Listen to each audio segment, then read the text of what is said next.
So hello students, class 11 के बच्चों, आपका स्वागत है। Welcome to our second class of accounts. पिछला क्लास बहुत छोटा था, पिछला तो क्लास ही नहीं था, इंट्रोडक्शन था, आपको पढ़ना था, आपको जानना था क्या पढ़ना है। पिछले क्लास में आपको बताए थे economic, non economic. Economic activity मतलब जो पैसा से संबंधित है, नॉन इकोनॉमिक एक्टिविटी जो कि सेल्फ सेटिस्फैक्शन के लिए होता है। फिर अकाउंट्स के बारे में हम पढ़े थे कि 5 पिलर्स ऑफ अकाउंट्स होता है, यानी पूरा का पूरा अकाउंट्स इन्हीं 5 चीज पर बेस्ड है। और वो 5 चीज का क्या नाम है बताइए? एसेट्स, लायबिलिटी, कैपिटल, इनकम और एक्सपेंस। इनकम का मतलब आपको पता है कमाई, एक्सपेंस का मतलब आपको पता है खर्चा। इनकम का मतलब जो आप समझते हैं वही है, एक्सपेंस का मतलब भी जो आप समझते हैं वही है, इसमें कुछ नया नहीं है। एसेट्स का मतलब मैंने आपको बताया था। एसेट का मतलब क्या होता है? एसेट हर वो चीज है जिसका मालिक बिजनेस है और जिससे बिजनेस को प्रॉफिट होगा। All valuable resources owned by enterprise from which future economic benefits are expected to flow. Valuable का मतलब होता है कीमती, एंटरप्राइज का मतलब होता है बिजनेस, इकोनॉमिक बेनिफिट्स का मतलब होता है रुपया पैसा। कैपिटल का मतलब होता है amount invested bye owner in business is capital. मैंने बिजनेस में जो पैसा लगाया जाता है वो क्या चीज है? कैपिटल। तीसरा हम लोग जो आज पढ़ेंगे वो है लायबिलिटी। लायबिलिटी का क्या मतलब है? All obligation. ऑब्लिगेशन का दूसरा नाम होता है डेट। ऑब्लिगेशन का मतलब क्या होता है? डेट। ऑल ऑब्लिगेशन और डेट दैट एन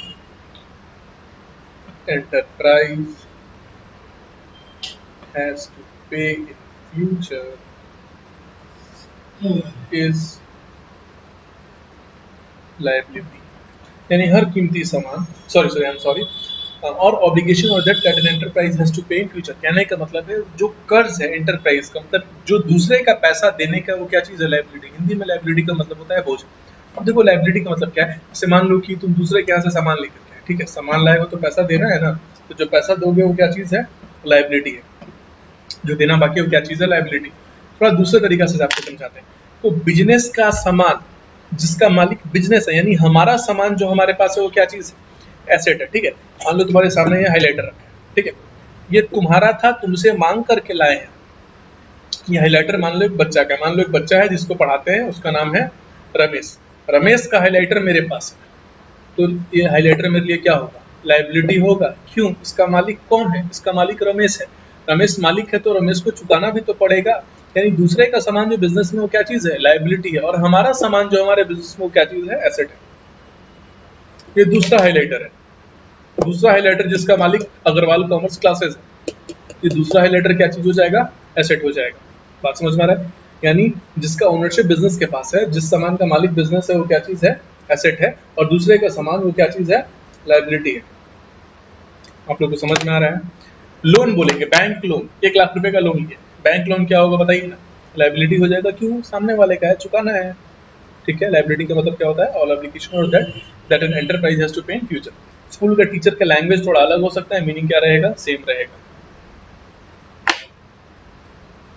अच्छा, तुम एक चीज देखे होगे, हम पढ़ा रहे हैं तो हाइलाइटर का मालिक हम, मेरा नाम अतुल है, अतुल सर्राफ। हाइलाइटर का मालिक हम अतुल सर्राफ नहीं बोल रहे हैं, अग्रवाल कॉमर्स क्लासेस बोल रहे हैं। ठीक है, यहाँ पे क्या बोले हैं? Owned by enterprise. एंटरप्राइज का मतलब क्या लिखे हैं? बिजनेस। ठीक है, एंटरप्राइज का मतलब लिखे हैं बिजनेस। कहीं पे मालिक क्यों नहीं बोल रहे हैं? बिजनेस का नाम क्यों ले रहे हैं? इस चीज को भी आप लोग को हम क्लियर करते हैं। एक बहुत इंपॉर्टेंट कॉन्सेप्ट है जो आप लोग को अपने दिमाग में बैठाना है, वो है अकाउंटिंग एंटिटी कॉन्सेप्ट, या इसका दूसरा नाम है business entity concept. Accounting entity concept या बिजनेस एंटिटी कॉन्सेप्ट बहुत इंपॉर्टेंट कॉन्सेप्ट है अकाउंट्स के लिए। धीरे धीरे हम लोग बहुत सारा चीज पढ़ेंगे इसमें। क्या है ये सब? क्या चीज़ है? हम लोग धीरे धीरे पढ़ेंगे। अकाउंटिंग एंटिटी कॉन्सेप्ट के बारे में पहले लिखते हैं, फिर हम लोग समझेंगे क्या है अकाउंटिंग एंटिटी कॉन्सेप्ट।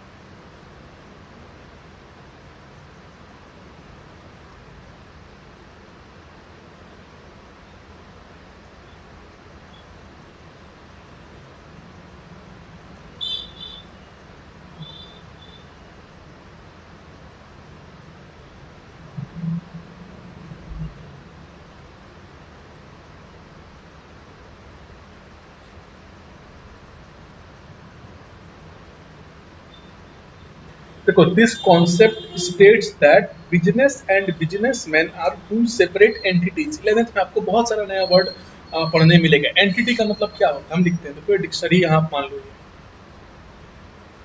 एंटिटी का मतलब होता है पर्सन। तो ये कॉन्सेप्ट बोलता है कि बिजनेस और बिजनेसमैन दो अलग अलग पर्सन है। मैंने ये बोलता है कि बिजनेस और बिजनेसमैन दो अलग अलग पर्सन है। समझाएंगे जो हम लिख रहे हैं। This concept states that business and businessman are two separate entities and we do accounting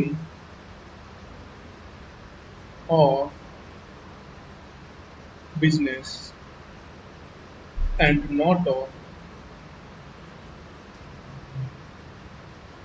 businessman. देखो, अकाउंटिंग एंटिटी कॉन्सेप्ट या बिजनेस एंटिटी कॉन्सेप्ट बोलता है कि बिजनेस और बिजनेसमैन दो अलग अलग लोग हैं।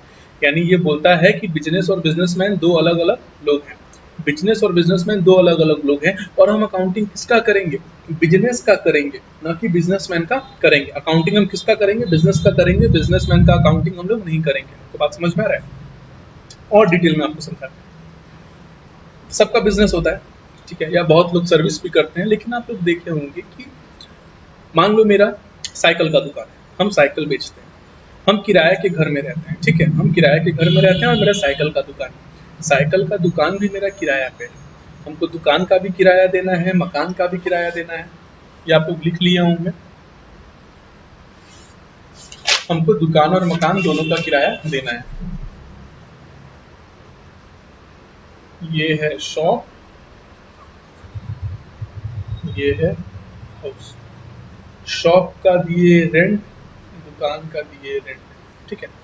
अब जो मेरा शॉप का बही खाता है, ठीक है, शॉप का रेंट दिए 3000, घर का रेंट दिए 2000। तो जो दुकान का जो बही खाता है उसमें 3000 लिखेंगे ना, उसमें क्या घर वाला भी जोड़ देंगे क्या बही खाता?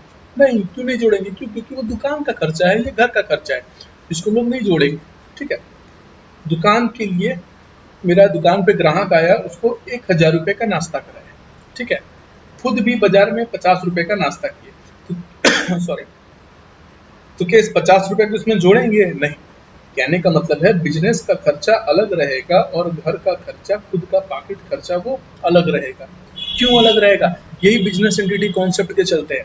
तो आपको हम क्या बोल रहे हैं बार बार यहाँ पे, अग्रवाल बोले ना, जैसे कि इस कहाँ गया मेरा मार्कर, कौन सही है, इस मार्कर का मालिक कौन है? हम है क्या? मालिक तो हम ही है, लेकिन असल मालिक तो इसका हम ही है, लेकिन ये मालिक इसका कौन है? Agarwal commerce classes. समझ में आ रहा है? आई होप आपको समझ में आया होगा। दुकान का ये है, तो दुकान का खर्चा और घर का खर्चा अलग रहेगा। और अकाउंटिंग किसका होगा? दुकान के खर्चा का होगा। क्यों? क्यों होगा? क्योंकि अकाउंटिंग का जो काम है वो थोड़ा डिफिकल्ट काम है, थोड़ा खर्चीला काम। तो कभी भी अकाउंटिंग किसका होगा? दुकान का होगा। घर के खर्चा का अकाउंटिंग नहीं होगा। घर का खर्चा हम लोग खुद से घर पे लिख के पर्ची में मिला लेंगे और दुकान का प्रॉपर वही खाता हम लोग बनाएंगे, ठीक है। समझ में आ रहा है? अब ये कॉन्सेप्ट आप समझ गए हैं, तो इसके बाद हम एक चीज लिखते हैं, ड्राइंग्स। अमाउंट और goods withdrawn by owner for personal uses, drawings। amount or goods withdrawn by owner for personal uses, drawings। इसका क्या मतलब है? मेरा आइसक्रीम का दुकान है एग्जाम्पल के लिए, ठीक है, आपको हम आइसक्रीम बेचे, आप मेरे को 100 रुपया दिए, वो 100 रुपया मेरा दुकान का है, उसको दुकान में सेल बोल करके लिख लेंगे। मेरे घर में रिलेटिव का बच्चा सब आया, ठीक है, वो सब जिद पकड़ा कि भैया हमको आइसक्रीम खिलाओ, उन लोग को हम आइसक्रीम दे दिए, उन लोग को 200 रुपये का हम आइसक्रीम दिए। तो 200 रुपये का आइसक्रीम दिए हैं, तो क्या वो सेल है? क्या क्या उसके लिए मेरे को पैसा मिल रहा है? नहीं, ठीक है। लेकिन मेरे दुकान से सामान गया, तो वो क्या चीज़ है मेरा, बताओ? ड्राइंग्स हो जाएगा। क्यों? क्योंकि पर्सनल यूज़ के लिए की। पर्सनल यूज़ का मतलब क्या? अपने मर्जी से उसको की, ठीक है। कई बार होता है कि दुकान के गल्ला, गल्ला मतलब होता है रोकड़, जहाँ पे कैश रखते हैं। कई बार होता है दुकान के गल्ला से खुद के यूज़ के लिए भी पैसा निकालना पड़ जाता है। जैसे मान लो अचानक से हमको डॉक्टर के यहाँ जाना पड़ा, या अचानक से हमको कहीं जाना पड़ा, अचानक से सामान खरीदना पड़ा, दुकान से हम 500 रुपया निकाल लिए, तो अमाउंट, अमाउंट मतलब हुआ पैसा, उसका मतलब हुआ सामान। सामान या पैसा जो हम अपने खुद के यूज के लिए निकालते हैं वो क्या चीज है? ड्राइंग से। बात समझ में आ रहा है? कभी भी कहीं पे भी पर्सनल यूज देखोगे उसको तुम लोग ड्राइंग्स मान लोगे। ठीक है, एग्जाम्पल देते हैं, क्लियर हो जाएगा। आइसक्रीम सामने वाले को बेचे, मेरे को पैसा दिया, वो क्या हो जाएगा? सेल हो जाएगा। आइसक्रीम घर के बच्चा को दे दिया खाने के लिए, वो क्या हो जाएगा? ड्राइंग हो जाएगा। इसमें तो कोई दिक्कत नहीं है मेरे बच्चा लोग को। 2 मिनट आप लोग पीछे से सारा यहाँ तक रिवाइज कीजिए। एसेट का डेफिनेशन पढ़ो, लायबिलिटी का डेफिनेशन पढ़ो, ड्राइंग का डेफिनेशन पढ़ो। हम वेट कर रहे हैं तुम लोग के लिए।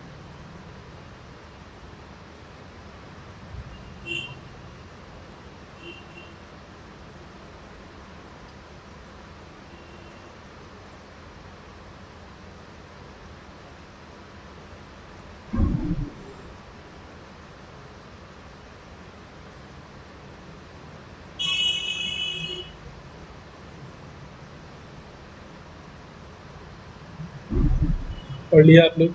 आगे बढ़ते हैं। अकाउंट्स का वीडियो स्टार्टिंग में बहुत लंबा वीडियो नहीं रखेंगे, इतना ही रखेंगे जितना आप समझ पाएं और एक दिन में आप पढ़ पाएं। अब हम लोग आगे, ठीक है। अभी बहुत सारा डेफिनेशन हम लोग को पढ़ना है, बहुत सारा डेफिनेशन। आप लोग को नोट्स मिला भी होगा, जो बच्चा लोग पी करके एडमिशन ले लिया होगा उन लोग को नोट्स मिला होगा। फिर सारा चीज का डेफिनेशन पढ़ना है। अभी हम लोग क्या पढ़े हैं? कैपिटल पढ़े हैं, ड्राइंग्स पढ़े हैं, एसेट पढ़े हैं, लाइबिलिटीज पढ़े हैं, types of assets, types of liabilities थोड़ा दिन हम लोग बात पढ़ेंगे। ठीक है, अपने मन से पढ़ोगे समझ में नहीं आएगा, अब डेफिनेशन पढ़ना समझ में आएगा। लास्ट में ये डेफिनेशन पढ़ के आपको दिखाएंगे भी। कुछ कुछ टर्म्स के बारे में डिस्कस करते हैं।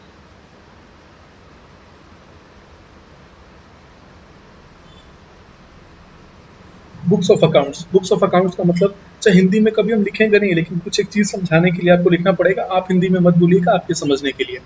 बुक्स ऑफ अकाउंट्स का मतलब क्या होता है बताइए? हिंदी में लिखते हैं बही खाता। जो प्रॉपर आपका बही खाता है वो क्या चीज़ है? बुक्स ऑफ अकाउंट्स है। तो क्लास 11th में हम लोग को बुक्स ऑफ अकाउंट्स में क्या क्या प्रिपेयर करना है। स्टार्टिंग में जो बुक का थ्योरी है वो हम बाद में डिस्कस करेंगे। बुक कीपिंग, अकाउंटिंग, ये सब चीज़ धीरे धीरे डिस्कस होगा। Journal, laser,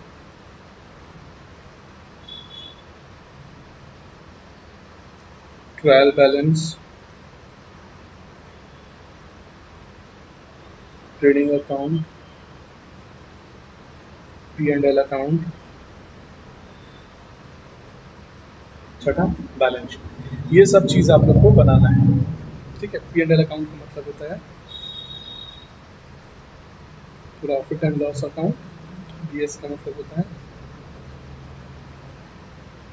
balance sheet. ये सब चीज़ आपको बनाना है बुक्स ऑफ अकाउंट्स में। अब आपको इन सब का नाम याद करना है।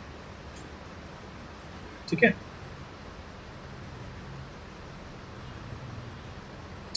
जर्नल बहुत जगह स्कूल में टीचर लोग बदमाशी किया है, स्टार्टिंग में ही जर्नल स्टार्ट कर दिया है। जर्नल स्टार्ट करने में कम से कम हम लोग को अभी 5 से 6 क्लास लगेगा। मिनिमम हम लोग को 6 to 7 क्लासेस लगेगा जर्नल स्टार्ट करने में। हम लोग को पहले बहुत सारा चीज़ पढ़ना है, उसके बाद जर्नल हम लोग स्टार्ट करेंगे। तो देख लो तो क्लियर है कि नहीं आप लोग को? इतना क्लियर होना चाहिए।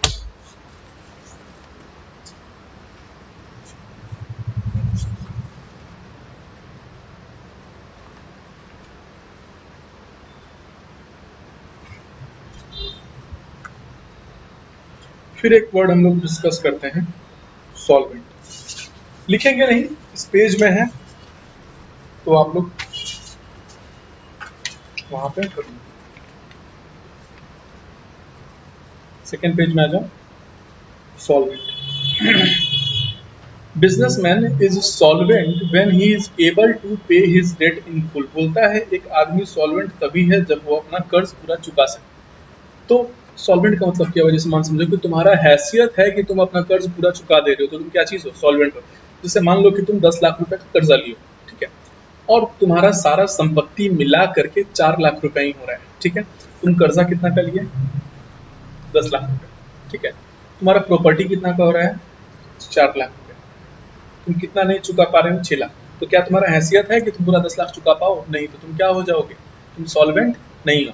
सॉल्वेंट तुम कब रहोगे? जब तुम 10 लाख का लोन लिए हो और पूरे का पूरा 10 लाख रुपया चुका दो, मतलब तुम्हारा हैसियत है कि तुम अपने लोन को चुका सको, तो तुम क्या रहोगे? सॉल्वेंट। और इनसॉल्वेंट मतलब क्या हो जाएगा? जब तुम्हारा हैसियत नहीं है कि तुम पूरा का पूरा लोन चुका सको। समझ में आ रहा है? 10 लाख का लोन लिए और पूरा का पूरा 10 लाख चुका दिए, तुम क्या चीज हो? सॉल्वेंट हो। और तुम 10 लाख का लोन लिए और 4 लाख की चुका पा रहे हो, तुम क्या चीज हो? इनसॉल्वेंट। सॉल्वेंट का मतलब क्या देखो तो, businessman is solvent when he is able to pay his debt in full.